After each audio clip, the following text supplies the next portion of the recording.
গত 4 দিন ধরে থেমে থেমে বৃষ্টি অব্যাহত রয়েছে শেরপুর জেলায়। একই সাথে ভারতের মেঘালয় ও আসামেও বৃষ্টি অব্যাহত রয়েছে। এতে বৃদ্ধি পাচ্ছে গারো পাহাড়ি এলাকার 4টি নদীর পানি।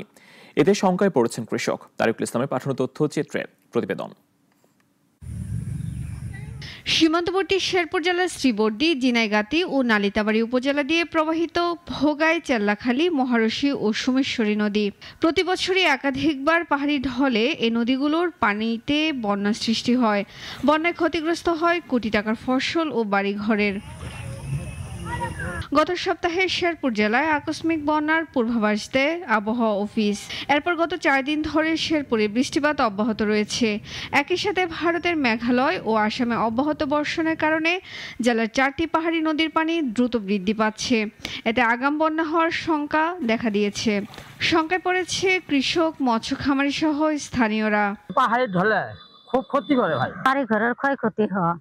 এলা ধান লাগাইছি, ধানও কাটতে পাই না, পানি পড়নি। ঢলে পানি হয়েছে, বন্যার কারণে কিছু ধান তলায় গেছে, কাটতাছি। চলতি মৌসুমে জেলার 91,951 হেক্টর জমিতে বোরো ধান চাষ করা হয়। এখন মাঠের ধান ঘরে তোলাই বড় চ্যালেঞ্জ। পানির যে লেভেল সেটা এখনো পর্যন্ত বিপদসীমার নিচে আছে। তবে সকল কৃষকের ধান একত্রে পেকে যাওয়ায় সেক্ষেত্রে কিছুটা শ্রমিক সংকট আছে। পাশাপাশি যেহেতু বৃষ্টি হয়েছে সেক্ষেত্রে আমাদের যে কম্বাইন হারভেস্টার সেটা মাঠে নামতে পারতেছে না। আমরা কৃষকদেরকে বলতেছি তাদের যে যারা নিজেরা যেন ধানটা কেটে নেয়। এরই মধ্যে জেলা প্রশাসন ও উপজেলা প্রশাসন বন্যার আগাম প্রস্তুতি নিতে একাধিক প্রস্তুতিমূলক সভা করেছে। আমরা ইতিমধ্যে সরকারিভাবে নির্দেশনা পেয়েছি, আগাম বন্যার একটা আশঙ্কা রয়েছে।